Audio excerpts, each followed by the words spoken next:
Hi everyone, কেমন আছো তোমরা? আজকে আমি কিন্তু ভীষণ এক্সাইটেড, কারণ আজকে আমরা এমন জায়গায় যাব যেখানে গাছ, প্রজাপতি, মানে সমুদ্রের বড় তিমি সব একসাথেই দেখতে পাবো। এখন আমরা দাঁড়িয়ে আছি কিন্তু হাগা পার্কেন। এটা কিন্তু সুইডেনের অন্যতম বিখ্যাত পার্ক। এখানেই রয়েছে একটা জু, যার নাম হলো কিন্তু ফিয়ারিল হুসেত, মানে হচ্ছে কিন্তু প্রজাপতির ঘর। তো এর আগের দিন আমরা এসেছিলাম, কিন্তু একটু আসতে দেরি হয়ে গেছিলো। আর শীতের সময় তো তাড়াতাড়ি অন্ধকারও হয়ে যায়, আর এটা বন্ধও হয়ে যায় তোমার ওই 3টে থেকে 4টের মধ্যে। তো তখন এসে আমরা কিন্তু ফিরে গেছিলাম। তাই আজকে কিন্তু খাওয়া দাওয়া করে তাড়াতাড়ি বেরিয়ে পড়েছিলাম এই প্রজাপতির ঘর দেখব বলে। সব থেকে বড় ইন্টারেস্টিং ব্যাপার কি জানো? এখানে আমরা কিন্তু তিমি মাছ দেখবো, মানে শার্ক, যেটা দেখার জন্য আমরা দুজনেই কিন্তু ভীষণ এক্সাইটেড। আর এখানে ঢুকে আমি বুঝতে পারলাম অ্যাকচুয়ালি এর ভিতরে কি কি জিনিস রয়েছে। আর এটা কিন্তু সুইডেনের অন্যতম ফেমাস ইনডোর জুও বলতে পারো। এখানে বিভিন্ন ধরনের মাছ, সামুদ্রিক মাছ, কচ্ছপ, তারপরে তিমি, মানে মাছের ভিতরে কচ্ছপ, বিভিন্ন ধরনের কচ্ছপ, প্লাস বিভিন্ন ধরনের প্রজাপতি, কি বলবো, একটা অন্য জগতই বানিয়ে ফেলেছে এই ঘরগুলোর মধ্যে। আর এখানে কিন্তু বিভিন্ন ধরনের মাছ রয়েছে, যেটা দেখতে দারুণই লাগছিল। তাছাড়াও সব থেকে বড় ব্যাপার কি জানো তো, বাইরে কিন্তু কোনো গাছে পাতা নেই, কোনো ফুল নেই, কোনো কিছু নেই, কিন্তু এর ভিতরটা পুরো সবুজ হয়ে রয়েছে। কেন জানো?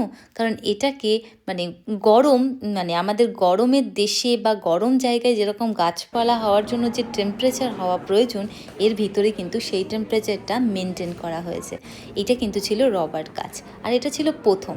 চলো এবার যাব আমরা কিন্তু এর পরের ঘরে। তার আগে চলো ওখান থেকে কচ্ছপ দেখে আসি। ভাবা যায় কত ছোট ছোট কচ্ছপ। এখানে কিন্তু কচ্ছপগুলোকে রাখা হয়েছে ওই যে লাল লাল বালিগুলো হয় সেখানে। আর এর মানে যে গাছগুলো লাগানো হয়েছে সেটা কিন্তু ক্যাটরাক্স জাতীয় বা কাটা গাছ বলতে পারো। এরকম প্রায় 6টা ঘর রয়েছে। তো আমরা প্রথম ঘরটা ঘুরে নিয়েছি, এবার যাচ্ছি আমরা কিন্তু পরের ঘরে কি কি আছে দেখব বলে। দেখেছো, এখানে কিন্তু বিভিন্ন ধরনের গাছ, যে গাছগুলো আমাদের দেশের দিকে খুব ভালো দেখা যায়, কিন্তু সুইডেনে কোথাও খুঁজেও পাবা না এরকম গাছ। তো আমার তো বেশ ভালোই লাগছিল, চেনা চেনা মানে চেনা গাছের সঙ্গে অনেক দিন পর দেখা হলে যেমনটা মনে হয়, মানে হয় না যে চেনা মানুষের সঙ্গে দেখা হলে ঠিক যেরকমটা মনে হয়, চেনা গাছের সঙ্গেও দেখা হলে মাঝে মাঝে ঠিক সেরকমটাই মনে হয়। ভাবো, 2 বছর এখানে আছি কিন্তু এরকম ধরনের গাছ একটাও দেখতে পাইনি। এখানে বিভিন্ন ধরনের ব্যাঙ, এখানে তো ব্যাঙ দেখতেই পাওয়া যায় না প্রায়। আর আমাদের ওখানে নদীতে, পুকুরে কতই বা ব্যাঙ দেখা যায়। তো সুইডেনের মানুষদের কাছে এটা কিন্তু একটা ভীষণই ভালো মানে ঘোরার জায়গা, বিশেষ করে তো বাচ্চাদের জন্য। এখানে কিন্তু প্রচুরই ভিড় হয়, আর প্রচুর মানুষজন এই জায়গাটায় ভিজিট করে। এটা কিন্তু একটা বিভিন্ন ধরনের গিরগিট্টি বলে না, সেরকম। তো আমার তো দারুণই লাগছিল। আর এখানেও রয়েছে কিন্তু বিশাল বড় বড় কচ্ছপ। এত বড় বড় কচ্ছপ আমি কিন্তু এর আগে কখনো দেখিনি। সব থেকে ইন্টারেস্টিং ব্যাপার, যে কচ্ছপগুলো যেরকম জায়গায় থাকে ঠিক সেরকম সেরকম এদের জন্য কিন্তু ঘর বানিয়ে দেওয়া হয়েছে। এর আগের কচ্ছপের নিচে মানে মাটিতে, মাটির বদলে ছিল লাল কালারের বালি, আর এখানে ছিল কিন্তু সাদা কালারের বালি। তো দারুণই লাগছে। বিভিন্ন ধরনের ফুল, বিভিন্ন ধরনের গাছ, বিভিন্ন ধরনের মাছ, একটা আলাদাই অভিজ্ঞতা হলো কিন্তু আজ। এখানে বলতে পারো সবই এক জায়গায় রয়েছে, মাছ রয়েছে, প্রজাপতি রয়েছে, গিরগিট্টি, কচ্ছপ, বিভিন্ন ধরনের মানে সামুদ্রিক মাছ, তার সাথে রয়েছে কিন্তু বড় সমুদ্রের তিমি। এখনও পর্যন্ত তিমিটা দেখার জন্য ভীষণই এক্সাইটেড আছি। আর তিমিটা আছে কিন্তু একেবারে লাস্ট ঘরে, মানে 6 নম্বর ঘরে। তো আমি তো ভীষণই এক্সাইটেড। চলো চলো যাওয়া যাক।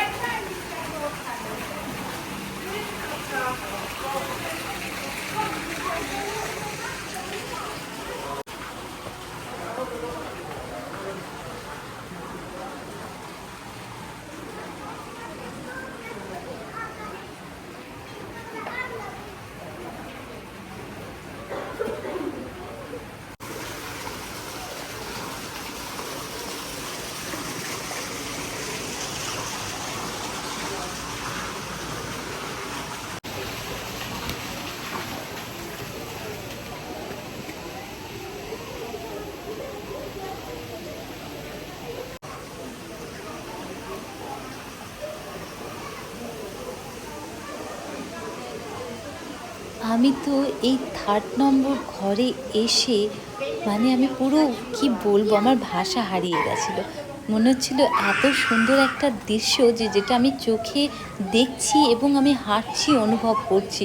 মনে হচ্ছে যেন জলের উপর দিয়ে আমি হেঁটে হেঁটে যাচ্ছি। আর নিচে আমার নিচে রয়েছে কিন্তু একটা বড় নদী, যেখানে মাছ খেলা করে বেড়াচ্ছে। তার ব্রিজ মানে জায়গায় জায়গায় ব্রিজ করা, মানে একটা কি বলবো, আলাদা ধরনের অনুভূতি। আর এখানে কিন্তু মাছকে খাবার খাওয়ানো হচ্ছিল। আর এখানে কিন্তু বিভিন্ন ধরনের মাছ রয়েছে। আর এই যে বড় বড় মাছগুলো দেখতে পাচ্ছ, এগুলোকে কিন্তু বলা হয় শঙ্খ মাছ। আমরা সবাই বুঝতে পারি, কিন্তু বিভিন্ন ধরনের রয়েছে।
আর এখানে কিন্তু প্রজাপতির মানে কেমনভাবে প্রজাপতিটা জন্মায়, কেমনভাবে বড় হয়, তার সব কিছুই দেখানো হয়েছে। দেখতে পাচ্ছ, এখানে কিন্তু এক ধরনের প্রজাপতি রয়েছে। আর আরেকটা জায়গায় পুরো প্রসেসটা দেখানো হচ্ছে যে মানে প্রজাপতি অ্যাকচুয়ালি কেমনভাবে গ্রো করে, মানে জন্মায় কেমন করে, বড় হয় কেমন করে, মানে সব কিছুই এই যে এই জায়গাটায় সুন্দর করে ছোট থেকে বড় সবাই এর প্রক্রিয়াটা দেখতে পাচ্ছে। কখনো মানে স্টেপ বাই স্টেপ আগে কখনো দেখিনি। তো বলতে গেলে যারা যারা সুইডেনে আছো, তারা একবার হলেও এই ইনডোর অ্যাকুরিয়ামটায় ভিজিট করো। এখানটা কিন্তু তোমাদের দারুণ লাগবে, ঠিক যেমন আমাদের লাগছে।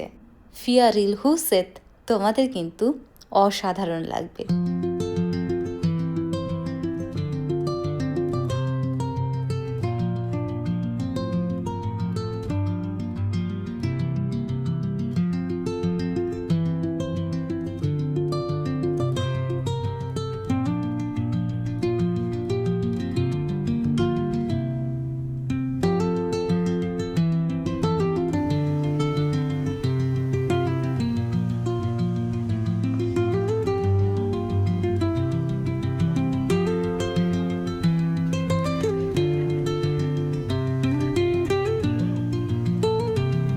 এই ছোট ছোট কিং কোয়েলগুলোকে দেখে আমি ভেবেছিলাম মুরগির বাচ্চা, কিন্তু পরে বুঝতে পারলাম যে এগুলো মুরগির বাচ্চা না, এগুলো হলো কিন্তু কিং কোয়েল।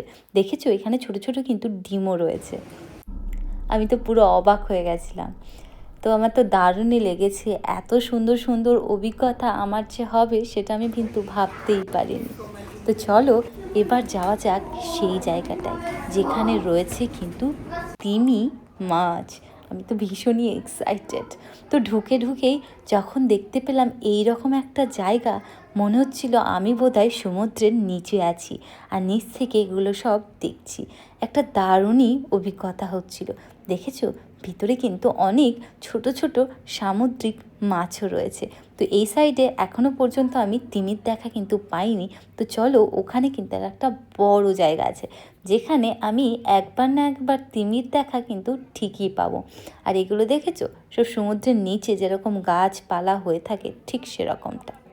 চলো এখানে দাঁড়িয়ে যাই যে তিমি কখন আসছে বলে। দেখেছো সবাই কেমন দাঁড়িয়ে আছে তিমিকে দেখার জন্য, আমিও ঠিক দাঁড়িয়েই পড়লাম সবার মতো, তিমি মাছ কখন আসবে। আর এই জায়গা থেকে কাঁচের মধ্যে দিয়ে জলের ওই পাড়টাকে দেখতে কিন্তু অসাধারণ লাগছে। মনে হচ্ছে না যে একটা সমুদ্রের নিচেই দাঁড়িয়ে আছি? দারুণই লাগছিল। ওই যে দেখতে পাচ্ছ, আমাদের কিন্তু তিমি চলে এসেছে। অবশ্য এটা কিন্তু ভীষণ বড় না, তবে ছোট, তবে খুবই ছোট না, যথেষ্টই মিডিয়াম সাইজের তিমি। আমি তো পুরো অবাক হয়ে গেছিলাম, এই প্রথম আমি কিন্তু এত কাছ থেকে তিমি মাছ দেখলাম।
তো এখানে যে 6টা ঘর করা ছিল, তার ভিতরে ঠিক কী কী ছিল সেগুলো আমি কিন্তু সব তোমাদেরকে দেখিয়ে দিয়েছি।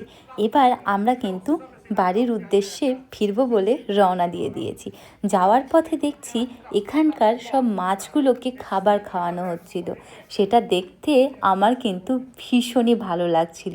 আর ইনি খুব সুন্দরভাবে কিন্তু বলছিলেন যে এখানে ঠিক কত ধরনের মাছ রয়েছে আর এগুলোকে ঠিক কেমনভাবে এনারা সংরক্ষণ করে রেখেছে, সেই সব কথাই ইনি কিন্তু খুব সুন্দরভাবে বলছিলেন আমাদের মতো সব ট্যুরিস্টদেরকে।